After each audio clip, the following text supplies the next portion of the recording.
Is America's greatest strength also the reason COVID-19 is bringing us to our knees? Oregon's response can't continue to be fragmented. The leaders choosing liberty over limits. And a viewer wants to know, what's up with the waiting week for unemployment? Well, I have a feeling you're not going to love what we found out. And yes, we're finally going to talk about that 911 call. What's your name? My name is Joanne Hardesty. Here's the story. We'll get to that in just a bit. First, hi. It's Monday. I'm Dan Haggerty. Welcome to The Story. We're going to be answering some questions tonight, as we do every night, but keep yours coming. Use the hashtag HeyDan on Twitter, or you can find me on Facebook and Instagram. Email works too. Send them to thestory@kgw.com. Personal question here, a little bit. I'm just curious.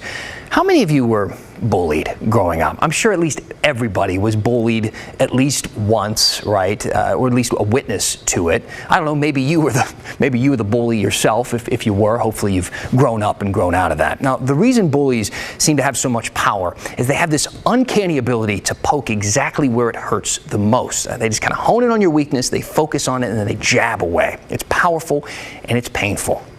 Now imagine that the coronavirus is the bully, all right, and its victim is the United States. Why does it seem that the virus has been so successful at bullying this country when so many others have managed to fight back in better ways? I'm sure there are like 10 million reasons, all right, a lot of different kind of legs coming off of that conversation. But let me throw one out there, because it managed to turn the biggest strength of this country into one of our biggest weaknesses. That is our rugged individualism. I mean, we are a country of self-starters, of people who forge their own paths to do great things, of independent thinkers who question authority, right, and don't always follow the leader just because they demand it. Any other time in history, and that would be a point of pride. But right now, it's killing us. Thousands of us every day. And that's tonight's big story. Making choices that will keep people alive. See, tonight at 11:59, the entire state of Washington will begin its latest round of statewide restrictions, including a ban on indoor dining, limited retail capacity, smaller social gatherings at home. Gyms are closed again, similar really to what Oregon is going to face come Wednesday when Governor Brown's 2-week freeze goes into effect, or 4-week freeze for Multnomah County.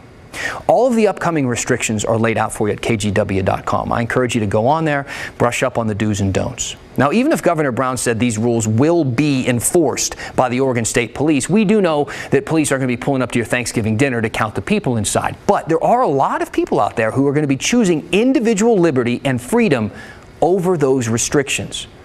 That said, if police did want to track down some likely suspects, it would not be that hard. I mean, just take a quick look on Facebook. We found this post by Tootie against a very happy pink background full of hearts. My family will celebrate Thanksgiving with as many family and friends as I can find. Governor Brown is wrong to order otherwise. And I'm realizing, you know what, I actually forgot to tell you that Tootie is Tootie Smith and is about to begin a term as the chairwoman of the Clackamas Board of County Commissioners. Now, we tried to reach out to Smith this weekend. Haven't heard back yet, but I would really love to understand a little bit more of the nuance behind that post. And I'd also like to know what maybe Juan Villegas would think about it. He, his wife, and 3 of their 4 kids caught COVID in June. Juan spent 9 days in the hospital thinking he might die. Virus just starts invading your lungs, and it feels like cement in them, and you can't breathe at all without any help. There was a night where I was put on a high flow oxygen basically mask. That it's high flow because it's really just pumping air at you with high rates of winds. It's horrible. It's up and down, up and down, up and down. It just feels like one day you're getting better, the other day you feel like you're going to die. Juan is 37 years old, not exactly an old man who expects to be in that higher risk for hospitalization or death. Thankfully, he survived, like most people do, but not everyone. One of the 765 Oregonians who have died so far is Jerry Seeley, seen here in Bend, celebrating her 95th birthday with a 3-olive martini like a boss in the hospital.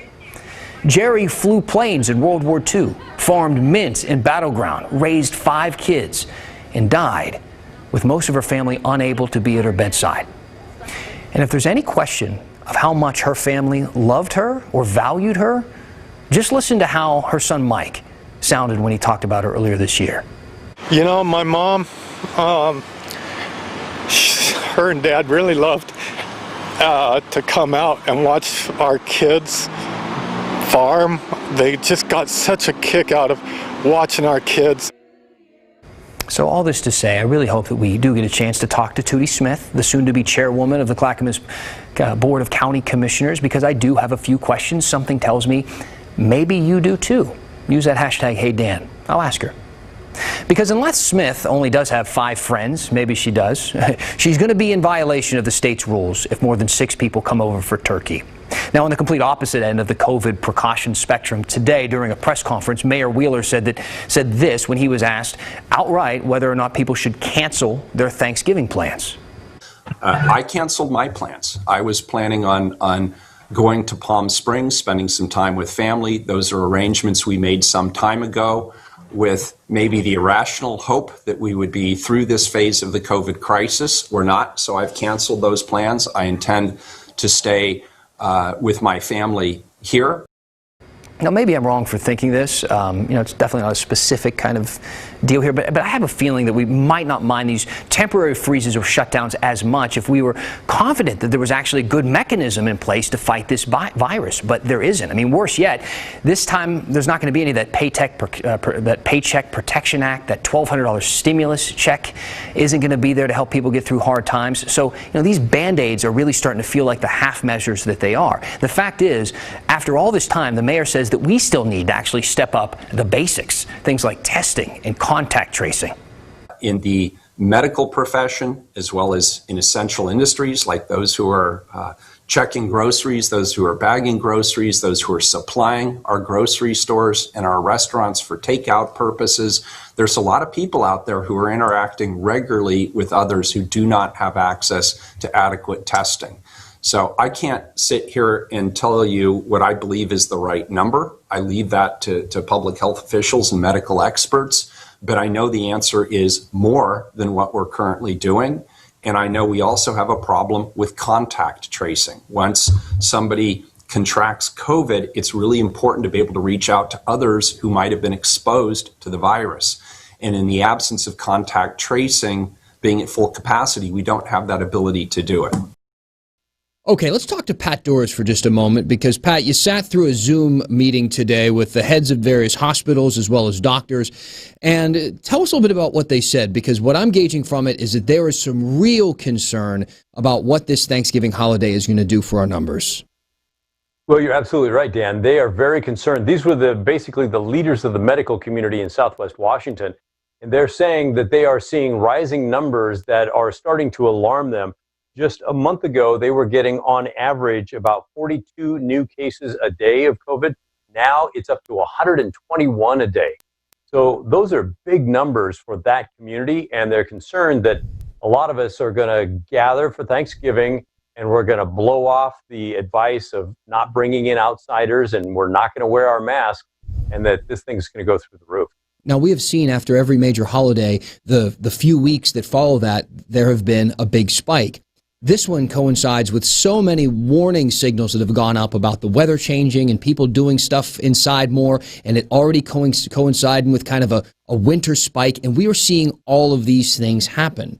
So what are the consequences of people going and having big Thanksgivings and a lot of people getting sick? Well, there could, frankly, be a lot of people that die. The doctors are saying that right now it's the kids who are, from I think it's like 18 to 29 are getting it most often, but they survive. But they do spread the infection, not on purpose, but it eventually gets into the older community. And so they believe it's going to be kind of a lagging indicator, but that there's going to be more older people that are going to start showing up in the hospital 2 weeks from now based on what's happening today. Okay. Pat Doris, thank you, sir. And that's the type of outlook that is closing places down. And a lot of places are closing down. Our viewers have questions. Cy wrote this one in, and I'm sure a lot of you can relate. Is there an update regarding to the waiting week payments in Oregon? Well, Si, I hate to be the bearer of bad news here. That's in the job description sometimes. But we still don't know yet when those payments are going to come through. Now, if you remember way back in March, Congress waived the standard waiting week requirements, giving states the green light to get more cash in hand for people who have lost their jobs. And when we asked about those payments today, because a lot of folks are still waiting on them, a representative from the Employment Department told us they'll try to get those payments out by the end of the month, but they're not sure if that's going to be before Thanksgiving. They told us more info is coming this week. And in case you forgot, Oregon is the last state nationwide to pay out the waiting week benefits. We've been asking anyone from the Employment Department to interview with us since Friday. And just like me at a high school dance, we've been rejected a few times. They do plan on hosting a generic media availability on Wednesday, so if you had a question that you might want us to ask on your behalf, we will do that. Send us that question using the hashtag HeyDan on Twitter. But in the meantime, if you have the means, there are plenty of companies that will be staying open during these freezes in Oregon and Washington, and they could definitely use as much help as you can give them. Devin Haskins didn't need a haircut, but he went to a barbershop in Vancouver anyway to see how they're getting by. At the Vancouver Barber Company along Main Street, barber Ryan Alexander will continue to get to cut hair, even if business is not as good as it once was. It's fluctuating. You know, some days we're busy, but we're definitely a lot slower than normal. The shop shut down completely back in March and reopened a few months later. But this latest go-around, Alexander says he's happy he can stay open after the personal service sector wasn't among those forced to close. He knows it may not last. It kind of makes me feel good, but I still kind of feel it coming. But, you know, we just got to take it with a grain of salt and keep pushing until we do get shut down. Both Washington and Oregon will allow personal services like hair salons and nail salons, tattoo shops, and other hands-on services to remain open. In Washington, they can only have 25% of their limited capacity inside, which Alexander says won't be an issue. We don't allow anybody in the shop that doesn't have an appointment. So here's what is open, and it varies by state. In both states, you won't be able to eat inside. Oregon is takeout and delivery only. Washington, though, will allow limited outdoor dining. Grocery stores are limited to 25% capacity in Washington, whereas in Oregon, it's up to 75% capacity. Retail stores and malls have the same limits as grocery stores.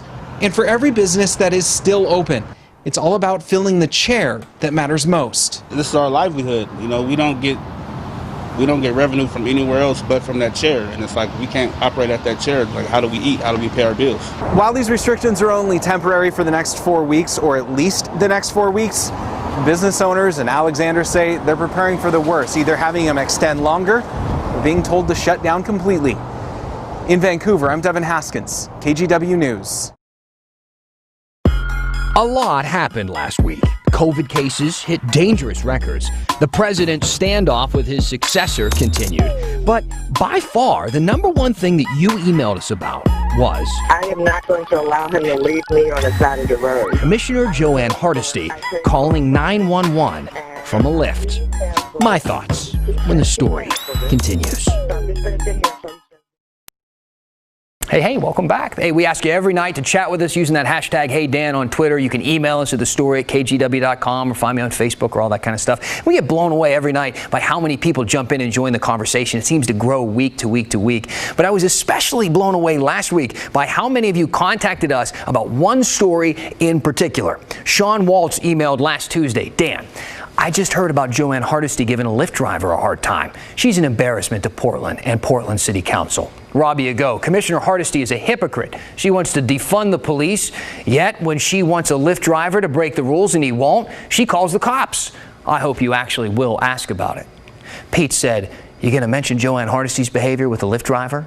Cindy Pierce Bean said, what about Hardesty? Way to ignore Miss I wanted to fund the police. There's a lot more. They go on and on. I could take up the rest of the half hour reading them. Many of them I can't because the language in them would get us fined by the FCC. And there was a common theme, I think, with most of those emails. First, everybody who emailed asking us to do a story on it already seemed to have a pretty good idea about what happened.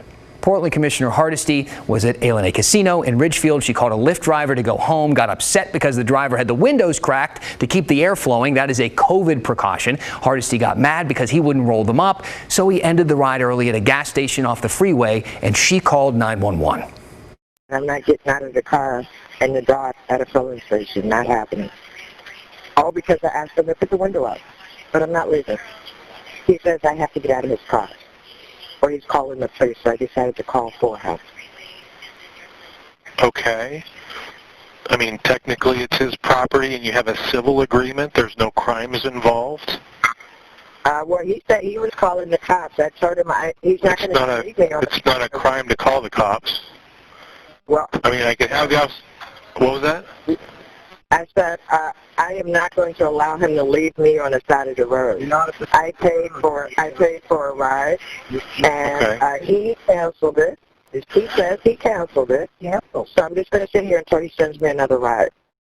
All right, that's the gist. That's the 911 call, most of it anyway. I feel like we're kind of on the same page right now. But again, I feel like everybody who emailed in kind of already knew that part of it. I mean, the Oregonian, Portland Tribune, even KGW, we all covered the story last week. Every fact was well documented, easy to find, very clearly told. Behind the scenes, we talked about covering this story here, the team on the story. We said, should we do this? How would we do it? But we decided ultimately that we really couldn't bring anything new to the table that you didn't already know. Yet so many viewers like Pat and John kept emailing and said, are you going to wade in or deep end dive on Hardesty's chaotic evening with Lyft? Just curious. And that's when I started thinking that maybe some of you don't just want the facts, but you wanted to get my take on it, hear what I had to say. So, okay, here's my take. I think it's a TMZ story with a clickable headline. And depending on how you write it and read it, it paints Commissioner Hardesty as petty and a hypocrite. And I have no doubt, if you ask me, my personal opinion, it was very petty. And for anyone who's on the fence with that, if you get into a stranger's car, a Lyft or an Uber during a pandemic, and they ask you to crack the windows so they don't get sick, be a good person and crack the windows. Chilly air is not going to hurt you. They are risking their health and safety to make ends meet, and the other person is getting a ride home from a casino. And while there's nothing wrong with that, one does carry a little bit more weight. And for the record, if you've ever worked in the service industry, know the customer is not always right, especially when the discussion revolves around not catching a deadly virus. But if you want to call her a hypocrite for calling 911, be careful with that one. And trust me, I know it's enticing to jump into that, right? After all, she wants to defund the police, routinely tells them they're doing a bad job, and has acknowledged before that people often call 911 when they shouldn't. That night, she requested police to come, even after the dispatcher said that there was no crime. But she was afraid to be left alone. And Hardesty herself gives us some insight into why she felt that way last week during a city council meeting on Thursday. Recently, you've read articles about me and a Lyft driver. Another example of being black in America and being put in a position where I have to be the one to look out for my personal safety. Didn't expect the Lyft driver to do it, certainly didn't expect the police to do it. It was my responsibility to make sure I got home safe, and I did everything I could to get home safe. Where you're living in a city where white supremacists are proudly riding around in their big trucks with their flags, and you're a black person and somebody wants to put on the side of the road at night, not going to happen. Now, just because I haven't done this story on TV doesn't mean I haven't been paying attention to it or had conversations in my personal life about it. And this is the part of my thought process where I do lose a few people, because it's tough to put them in compartments here. But I want you to forget about the petty argument that got her in that 911 call situation and simply discuss the reason for the call once the driver pulled over. She was afraid of being left alone. Now, I don't know what it's like to be a woman or a black woman or a black person, but I have read the emails that come in about her to this show, and some of them use disgusting language and leave an impression of real, legitimate hate. And some of those emails actually CC her on them. So I know she sees them. And trust me, you have no idea what it's like to be Joanne Hardesty. And neither do I. She's a divisive figure. She says things that make headlines. She is not a fan of the police. But we live in a country where you can criticize law enforcement and still rely on them. And I disagree with anyone who says otherwise. But it is my place to put events like this into context and lay out the facts. And the fact is, Portland police are swamped and our 911 lines are flooded. According to the Portland Police Bureau, their average response time for high priority emergencies is 10 minutes, which is way above the city's goal. Medium priority takes 25 minutes. Low priority calls more than an hour. I mean, you heard the dispatcher on the phone with Hardesty practically begging her to handle the situation herself. Now, those facts aren't lost on Mayor Wheeler, and today he said he plans on trying to do something about it.